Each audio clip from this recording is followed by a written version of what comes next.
Yeah, knocked that one off my bucket list. Played my own opening theme music on harmonica. My TEDx speech. That's new jazz instrumentation for you, Mr. Chisholm. Thank you for letting me do that. I'm so glad to be here in front of you today. I didn't deserve that applause. I can't play harmonica. But the point is, I'm here on behalf of my 5-year-old baby cousin, Sid, because I realized that 5-year-olds have more to teach me about joy and living than any seminar or book or TED Talk that I had gone to. And while he only has 3 words in his vocabulary right now and still could probably do a better speech than me, I thought the only thing I could do was to give this speech on his behalf. So we're going to be talking about a lot of things, but first, some backstory. I was one time at this bookstore, and I'm sitting there slacking off at the bookstore, when all of a sudden, I see a man walking by outside. And he seemed very familiar to me. He had in his left hand a pretzel, which he was munching on all the time. In his ears, he had headphones that leaked with what sounded to me like hotline bling, of course. And in his right hand, he had a handphone that he kept glancing down at. And he seemed very obviously to be in a hurry to get to some place. His face was distraught and seemed to say, "I haven't slept since I was 9," like that lady would tell you also. And I saw this guy, and I recognized that I'm making random, bold-faced assumptions about some random dude I had never met before in my life. But something about seeing that guy outside the bookstore made me think, that man is familiar. I had seen him before. I don't know if I was looking through a mirror or some time warp at a potential me in the future, but whatever it was, seeing that man made me wonder what it meant to be happy. Because I didn't know what happiness was, but I just had this feeling that it wasn't those shoulders drooped under the pressure that he was in. It wasn't the quickened step to get to the appointment. It wasn't the haggard, sleep-deprived look in his face. That wasn't happiness. So what was it, right? Given that we've only been allotted so few hours in this journey called life in which we are all travelers, boom, word, poetry. But the point is, how do we fill that with as much fun as possible? I wanted to make each hour in this journey of life in which we are all just travelers to be uber fun. I wanted to be happy all the time. I wanted to be having wonderful experiences like Hugh Bailey all the time. But how? And bear in mind, when I say happiness, I'm not talking about a few giggles here and there or contentment. I'm talking about uber happy, like rapturous joy, like poets in their finest moment of inspiration or philosophers in the most sublime of their conceptions. I wanted the kind of gut-bursting laughter that would so elevate my consciousness that I would be lifted beyond my being into this empyrean of heaven from which I would scream. You get the point. That kind of happiness. But where was I to find it, right? I'm at this bookstore, so guess what? Books. I go and try to learn about happiness, and all the happiest, most successful people have the same message for me. People like the Dalai Lama, people like Steve Jobs, people like Robin Sharma, all seem to say that the key to happiness was being here now, whatever that meant. But the problem was, nobody in these books were giving me any step-to-step guidance, like an origami book or a Lego set, as to how to get to here and now. So I said, all right, I'm going to try it out. I'm going to try to be here and now. And you can all be here and now with me right now. All right, close your eyes. And empty your mind of every thought. Right now, a thought probably, just keep your eyes closed. Right now, a thought probably just got into your mind, like, I didn't pay $25 to come here and have some guy tell me to close my eyes. Some of you might be thinking, what am I having for dinner tonight? Some of you might be thinking, oh my God, I have to go pick up my kids from the babysitters. Okay, you can open your eyes now. Whatever it was, I was having this problem where whenever I tried to be here now, a thought would get into my head, a thought about the future, a thought about the past, something taking me away from the here and now. I could never get there. And if there was where all the happiest people were, surely there was a problem, right? So I didn't know what to do. I left it alone for a while, and the next weekend, I'd gone to visit my grandmother in Johor. And I'm in my grandmother's house, and one morning, I remember very clearly, I'm walking down the stairs, I come into the living room, and bam! I knew my search was over. Because there, sitting in the middle of the living room, right before me, was the mentor I had been searching for so long to teach me uber fun. and happiness and the here and now. Because sitting there in the middle of my living room was my 5-year-old cousin Sid, which is short for Siddhartha, which I think is quite appropriate. And there he is, Sid in the middle of that room. And I sit before him with a notepad and I say, I had the most fun in my life when I was your age, Sid. You gotta teach me how to do that again. So I sat there with my notepad and said, okay, baby, you do your thing. And he had 3 amazing things to teach me. The first of these was to be absolutely fearless. Because you see, we had this big dog where we lived in Moore, and it was a frightening dog. And it would scare like the biggest, strongest visitors we had. But Sid, that dog had nothing on Sid. He'd be out playing, to the dismay of his parents, he'd be out playing with that dog all evening long. Whenever there was a large, dangerous-looking body of water, you bet, with a silvery peal of laughter, Sid would be the first one in, much to the dismay of his parents. And he seemed to have the most fun doing it. But I thought, surely fear is good, right? It's meant to keep you alive. But maybe it wasn't that Sid was fearless, because that would be crazy. He's fun, but he's not crazy. But maybe Sid was just unafraid of fear. Sid seemed to suggest that you were going to have the most fun when you signed up from that Zumba class down the road, even if you don't know what Zumba is. Sid would suggest that you should join a jazz band, even if you don't know how to read a jazz chord. I still don't know what an F-sharp 13 is, Mr. Chisholm. I'm sorry, maybe that's why I stink in class. But Sid would suggest you need to move so far out of your comfort zone that when you get there, you're like, what the? How did I even get here? Because Sid would say, on the other side of fear was fun. And that was the first thing Sid had to teach me. Be unafraid of fear. The second thing was a little deeper and a little scarier. The second thing was to be excited all the time. See, the thing, you see this coming. The thing about kids is that they never do boring stuff. They're always doing exciting things. And again, much to the dismay of their parents, a lot of parental dismay here, this is where they seem to draw their infinite, boundless energy from doing exciting stuff.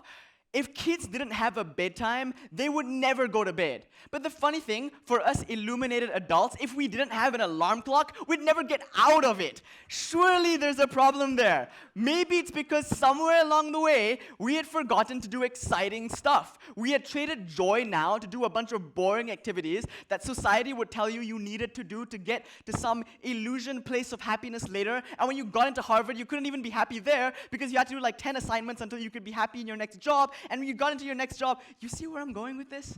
Sid would say something drastic like, drop out of the classes that don't engage you. Don't do homework, I'm sorry teachers, that doesn't stimulate you. Quit your job if it's not making the difference you want to make in this world. And make your passion your career. Even if that might mean stealing a bass from your school poor ISKL, or your dad's car, and going to a music rehearsal somewhere and being Vincent C. That's what you had to do to get to the uber amount of happiness. And I'm sure you're saying, come on, Nish, that's scary. Remember what we said about fear earlier? It's all coming together now, isn't it? Master of speechcraft. No, I'm kidding. Anyway, so the point is, you're probably sitting there saying, I can't make a living off video games. Have you heard of PewDiePie? There's this guy, she's clapping because she loves PewDiePie. There's a guy on YouTube who literally plays video games and swears a lot with his camera, and he gets paid millions of dollars by digital marketing guys to do it. Like, Napoleon Hill, in his book Think and Grow Rich, says your success is premised upon 3 things. How good you are at the thing that you do, how irreplaceable you are at what you do, and most of all, how much need there is for the thing that you do. There is infinite need out there as long as we have digital marketing guys. That means all you have to do is make your passion your career. It's ironic, because the thing that you're most passionate about is the thing that you're likely to spend the most time doing and are likely to be the most irreplaceable at doing. So make your passion your career, and you would have as much joy as kids would have. The third lesson that Sid had to teach me, beside being fearless and being excited, was to be so in the moment that you let go of outcomes. And it took me a long time to learn this lesson, and this is where I launch into the debating storytelling hat. When I first started debating, a long, long time ago, some of you weren't even born. I'm kidding. But when I first started debating, Gloria. When I first started debating, I was so bad. I was so bad at it. Like if there were 250, this would happen to me in the middle. If there were like 256 speakers at a tournament, I would be ranked 257. I was that bad. But then, after a few years of doing it, something terrible happened. I began to get better. And when I got better, and I got to the point at which I could start winning tournaments, my focus stopped becoming about having fun. It became about winning tournaments. It became about winning speaker awards and being awesome. And I remember that those were the least fun years. And there was a big tournament, like the ultimate tournament of my debating career. Not really, but at the time it felt like it, in 2013. I told everybody in the community, that trophy is mine. I'm going to go over there, take the trophy, and make it my personal wine cup at home. I'm going to win this tournament. And I went there trying so hard to win, I lost every single round. That never happened. You might think it happens, but it never happens to lose every single round. And it was almost as if my desire to win had blocked my ability to give speeches. I was no longer having fun, and therefore I was no longer giving good speeches. And I became so jaded about the whole thing. I left the debating community for the next year and sat at home and just like Mr. C doing algebra, though I wasn't doing my homework, I'll tell you that. Here I was at home. And at the end of that year, like we do every year, the Malaysian Institute of Debate and Public Speaking has this thing where it's like national tryouts to find the national team. And it's almost like the Hunger Games, where you sign up online, and people from all around Malaysia will come to this one camp, and over 3 days, in the most brutal weekend you can possibly imagine, fight until 9 is left. You know, the last comic standing. Literally. And I never wanted to sign up for this thing. I was so jaded with debating, but I was bored for that school holidays. I said, okay, I'm just going to sign up, and I'm just going to go, what the heck. And I'm there a week later at the national tryouts, and I'm saying, there is no way in heaven and other places I'm going to make it on this team. It's impossible for me. Like, don't even try. And suddenly this strange thing happened. Because I stopped trying to make it to the national team, I just said I'm going to give each speech like it was each speech, poet.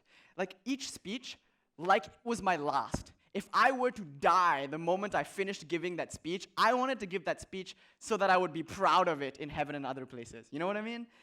And because I stopped trying to make it to the national team, I knew I couldn't. I just wanted to give good speeches. And as a result, I made it on the national team. It was so strange. No, don't do that. You're gonna make me really shy. But like, you see, it's so strange, right? That the moment I gave up success, success seemed to happen by accident. Maybe our striving for success is the one thing that's keeping us away from it. Maybe all our studying is what's getting in the way of our learning. And almost like Luke Skywalker in episode 4, seeing Ben Kenobi, which was Siddhartha in my case. No, he's still alive. But he said to me, Nish, when you give it all up, you can have it all. And that was the final lesson Sid had to teach me. And so when I made it on the national team, this was my 11th year of school, I said to myself, I really care about this thing that I was doing. Debating is beautiful. You don't hear many people saying that. It is. But I didn't want to go to school the next year because I know that if I did, I would be snatched up by life, and before I know it, I'd be 83 with 6 grandchildren and a sneering cynicism for the greater world. So I said I'm going to hit the pause button on life, and I'm just going to do this one thing that I really cared about, which was debate. And the next few months were the best months of my life. I was doing something that really frightened me because it was scary debating at that level. There was so much pressure and everybody was way out of my league. I was doing something I was excited about. I mean, I got to travel around the world for free. Look what I get to do and give speeches. And I was using a lot of imagination to do it. And that brought me the most joy I had ever had in my 18 years of life. I would get up in the morning, I would record myself giving speeches over and over and over, I'd be watching videos, and over the weekends, I'd be going to tournament after tournament after tournament, and every time I gave a speech, I told myself not to worry about the outcome. And success just happened by accident. We went on to be the most successful Malaysian team at the World Championships that year. Somehow I managed to convince this fine institution to let me come and study here for free.